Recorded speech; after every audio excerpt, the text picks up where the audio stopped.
оқу сабағы. Бүгін 11 қараша сынып жұмысы.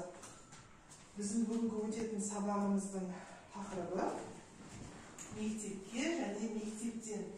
Бұл өлеңдерді жазған ақын Міржақып Дулатов екен. Міне Міржақып Дулатов ағамыздың суретін көріп тұрсыңдар балалар. Біз бұған дейін де осы Міржақып Дулатовтың өлеңдерін оқыған едік. Енді бүгінгі өтетін сабағымыздың тақырыбы мектепке және мектептен. Мектепке барып келемін дейді балалар. Біздің сабақ уақытымыз сағат 2-де басталады және 6-дан 10-ға дейін. Сендер мектепке сағат 1:30-да келесіңдер, иә? 1:30-да келеміз, ертерек келіп, сабақтан кешікпеуге тырысамыз. Солай емес пе, балалар? Мектепке немен келесіңдер сендер, балалар? Автобуспен келесіңдер, иә? Ата-аналарың алып келіп тастайды, алыста тұратындарды, және бізде автобус қатынайды. Немесе жақын тұратындарымыз жаяу келіп кетіп жатырмыз. Солай, иә? Қазір мына суретке қараңдаршы, балалар. Мына суретке қараңдар. Мына балаға ат қояйық. Кім деп қойсақ? Кім деп қойсақ болады? Рамазан. Рамазан сабаққа не істеп жатыр? Келе жатыр. Ал бұл жерде қай жыл мезгілі белгіленген? Қыс айларын кім атап жібереді бізге? Қыс айларын кім атап жібереді? София айта ғой. Желтоқсан, қаңтар, ақпан. Дұрыс айтасың. Желтоқсан, қаңтар, ақпан. Қыс мезгілінде қандай ерекшеліктер бар? Табиғатқа қарасақ, не көрініп тұр, балалар? Қандай өзгеріс көріп тұрсыңдар табиғатта? Дастан айта ғой. Қар жауады, құстар кетеді. Құстар жылы жаққа кетеді, дұрыс. Жапырақтар түседі. Я, жапырақтар түседі екен. Қалың киініп мектепке барамыз. Дұрыс, адамдардың бәрі қалың жылы киінеді екен, жарайсың, отыра ғой.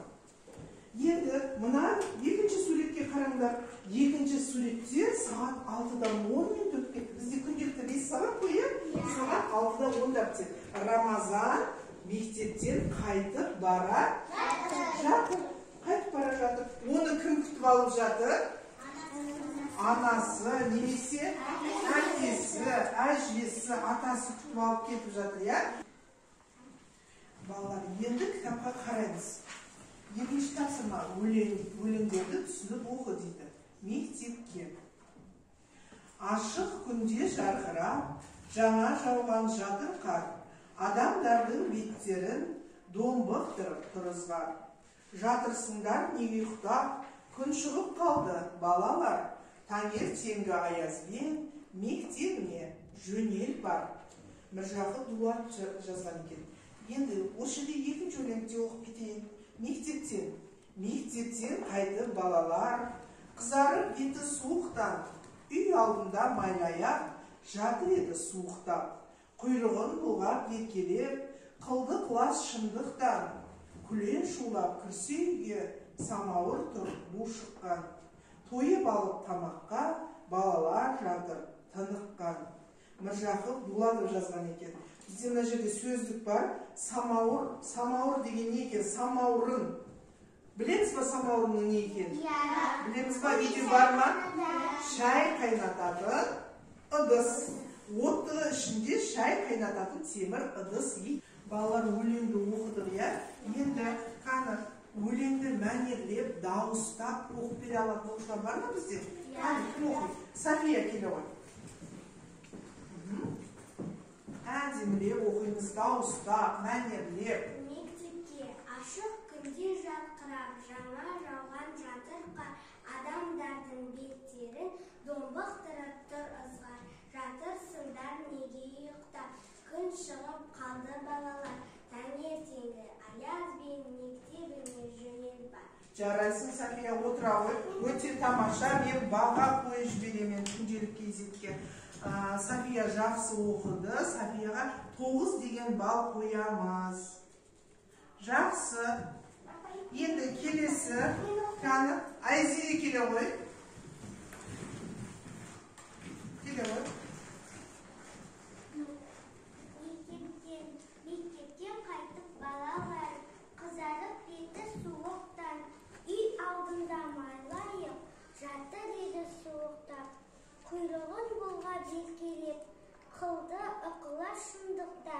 Күле шулап кірсе үйге, самауыр қырбу шыққан.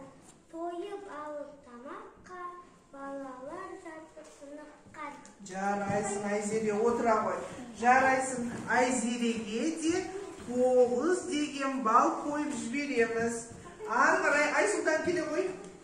Келе ғой. Ашық күнде жарқырап, жаңа жауған қар жатыр.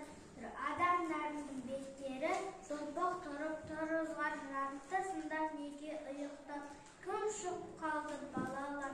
Таңертеңгі аязбен мектебіне жөнел бар. Жарайсың, отыра ғой. Жарайсың, отыра ғой. Айсұлтанға да 9 деген бал қойып жібереміз. Таны ары қарай кім оқиды? Ары қарай Аида келе ғой. Ашық күнде шақырып, жаңа жауған жатырқан. Адамдардың беттерін топықтары бұғызған. Жатырсыздар неге ұйықтап, күн шығып қалды балалар. Таңертеңгі аязбен мектебіне жөнел бар. Аида, сен сәл асығып жатсың.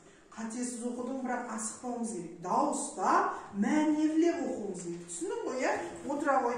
Аида, саған 8 деген бал қоямын. Ары қарай Айзере аяғым келе ғой.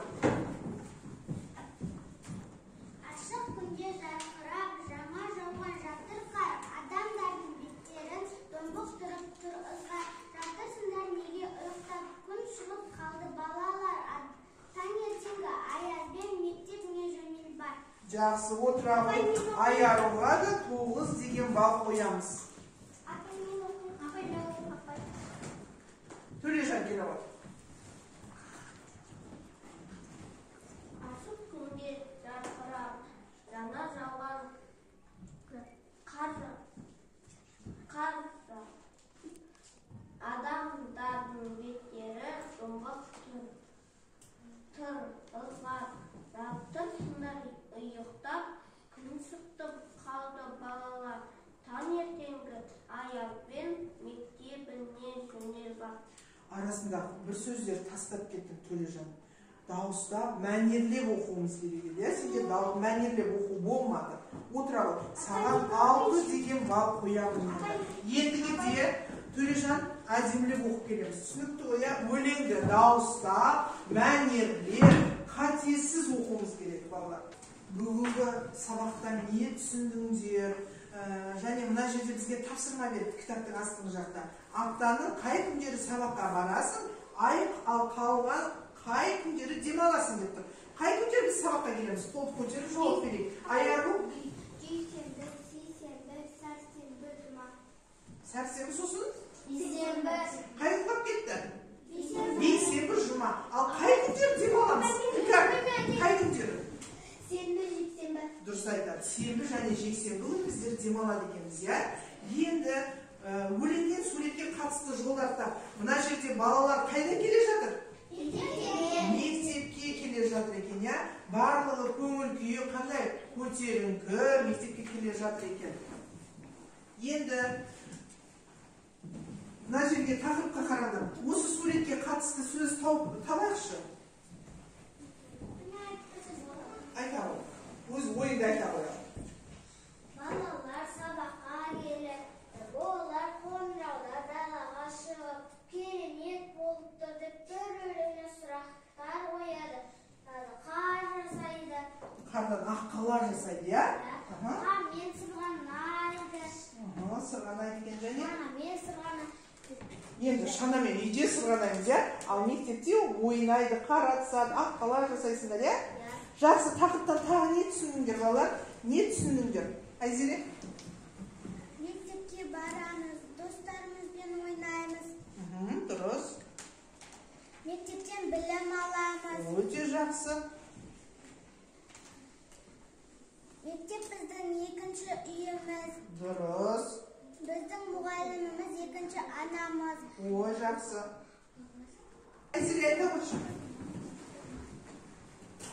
Қыс деген жақсы мезгіл. Балалар қыста көп нәрселер жасайды. Аққала соғады. Дұрыс. Көңіл-күйді көтереді. Дұрыс айтасың. Жарайсың Айзере. Енді үйге тапсырма. Мектепке және мектептен Міржақып Дулатовтың өлеңін мәнерлеп оқып келеміз. Дауыстап, мәнерлеп оқуға жаттығамыз. Түсінікті ме балалар? Белгілеп аламыз. Үй тапсырмасын. Үйге тапсырма. Мектепке және мектептен.